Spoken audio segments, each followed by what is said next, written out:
coming to you. Hi, this is Dan Hickey. I'm coming to you again with another short video on the practices, principles, and policies of educational assessment. This video concerns the topic of test preparation. What test preparation means to you depends a lot on the context in which you work. Varies quite a bit by your setting. For instance, in K-12 classrooms, test preparation looks quite a bit different, and what is and isn't appropriate is very different than in, for instance, a university setting. And it depends a lot on your role. If you're a classroom teacher, you're likely to think about test preparation very differently than if you're an administrator or a researcher. It's important to keep in mind that computer-based testing and other advances with technology, because of the changes they're causing in assessment, are leading very quickly to changes in what is and isn't appropriate. In recent years, we've seen the emergence of social media as it relates to test preparation, because access to social media and smart devices can give students and teachers access to current formats and current items. They present enormous challenges for appropriate test preparation practices. It's my opinion that inappropriate test preparation is inevitable because testing and assessment are inevitable. There's always going to be issues around it. It's really important to figure out what is appropriate for you. Teachers and administrators in the U.S. should be aware that the pressure that you've been experiencing for the last decade under No Child Left Behind is likely to become much, much more pronounced. Within the new value-added tests whereby teachers are evaluated based on short-term gains, we're going to see just incredible levels of pressure on teachers to deliver those gains. Now, this video is where I diverge a lot from my classroom assessment colleagues. Many people in the classroom assessment world, Jim Popham and others, aren't that concerned with teaching too closely to classroom assessments. I'm actually quite worried about that. I think that a lot of what teachers and students do, a lot of times we'll see students really demanding that the assessments look very similar to what they were taught in the class. I think it's really important for teachers to push against that tendency and actually to not only vary the format, but vary the way that the knowledge is actually represented between your classroom curriculum and instruction and your classroom assessments, and then vary it again when it comes to an achievement test. I'll return to that point at the end of this video. According to Jim Popham and others, there's really two guidelines for evaluating test preparation practices. The first guideline concerns professional ethics. Cheating is obviously unethical. Giving students answers, changing scores, it's just wrong. And it's a fairly straightforward thing whether or not cheating is occurring. While it's remarkably common, once it's uncovered and once it's brought to light, there's really very little sort of gray area around it.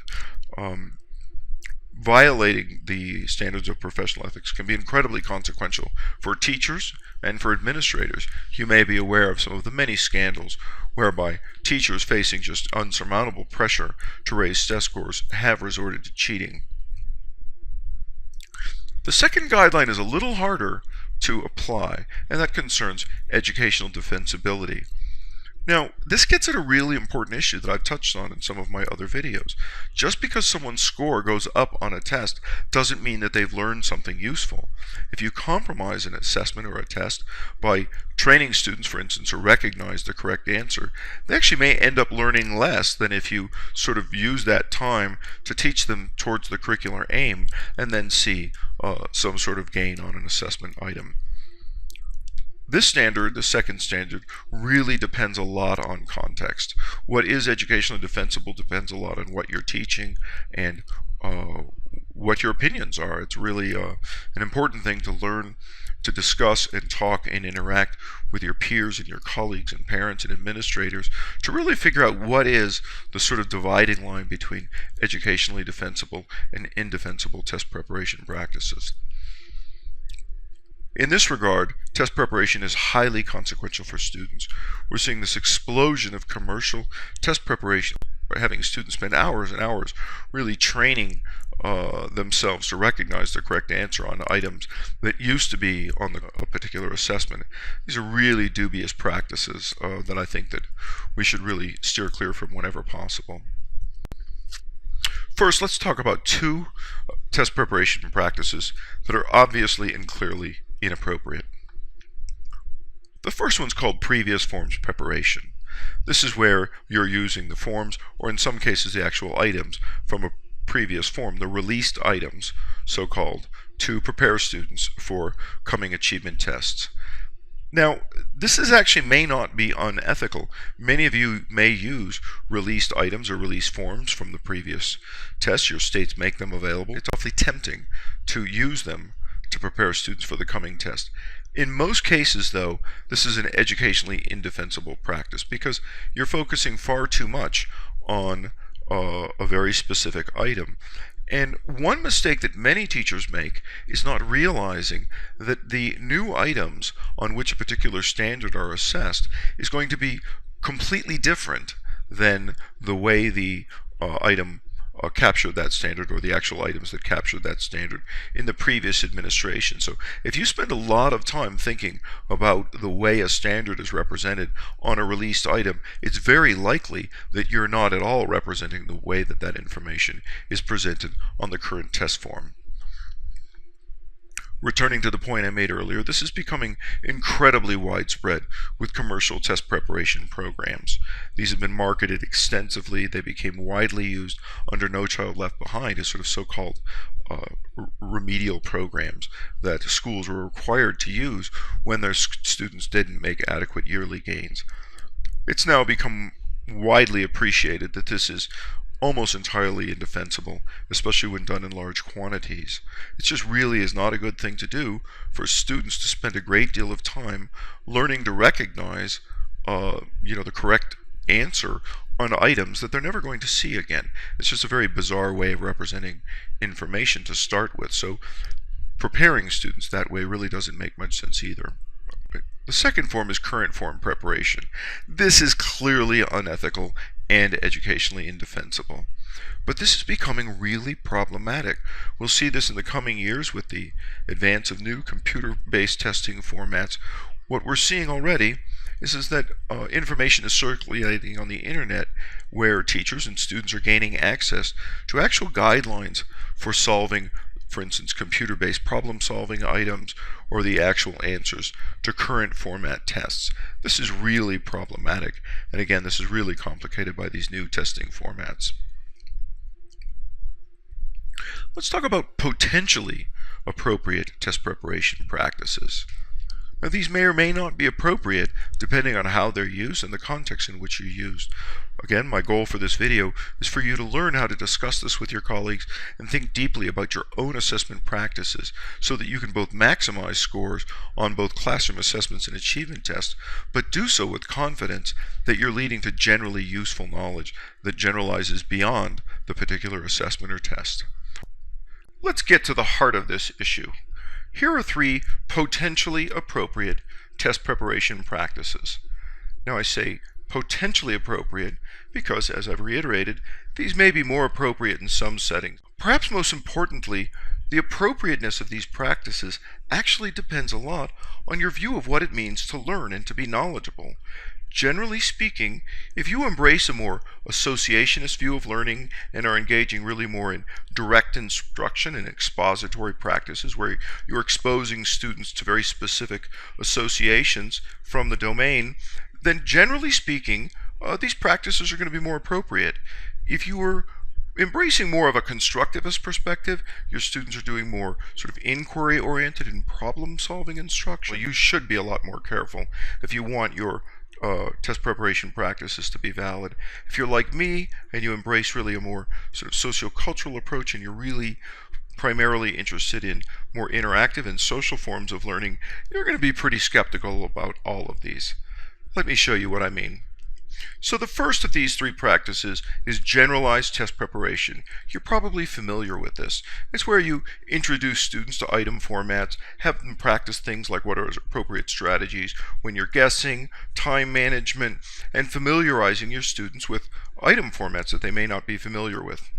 In my opinion, doing so is really only appropriate with younger students or when students are being introduced to unfamiliar formats on a particular high-stakes test. Now, with the new coming reforms in the United States, there will be quite a bit of this happening, and I think it's actually really incumbent upon teachers to introduce students to any new formats if they're going to be held accountable to them. But you really want to be careful. You don't want to do this a lot, and you really don't want to spend a great deal of class time going over and over, familiar multiple choice formats or whatever formats on high stakes tests. You really want to keep in mind that commercial test developers have really done a pretty good job making assessments that don't trick students in terms of the way that the information is represented. The second potentially appropriate test preparation practice is called same format preparation. Now, this is possibly defensible when you're introducing new item formats. If students haven't seen an item format before, well, okay, go ahead and give them practice because they may be seeing it on their achievement test. Now, this depends a lot on where you're teaching and the era. For instance, in the coming years, with the introduction of the new tests around the Common Core, this actually may be not only defensible, but educationally appropriate and incredibly appropriate, because students are going to be seeing items the likes of which they've never seen before. However, this really doesn't yield to generalizable knowledge, right? You're just teaching students how to solve this format. So whenever you're doing it extensively or when you're doing it with familiar formats, this is really a problem. What you really want to avoid is spending a great deal of time preparing students for a very familiar item format that they might see on their classroom assessment or achievement test. Generally speaking, the third form, varied format preparation, is generally defensible. This is where you use different formats in your classroom to assess knowledge of something that might be assessed in one of those ways in your high-stakes achievement test. This is where I diverge a lot from my assessment colleagues. I find, generally speaking, that any form of test preparation where you're spending a lot of time giving students practice on items and giving them feedback, boy, beyond the first little bit, it really is just not a very good use of classroom time. So, in my opinion, even varied format preparation is often indefensible. So let me take a minute and talk about my own personal perspective on test preparation. I come at classroom assessment from a somewhat different perspective than a lot of assessment professionals.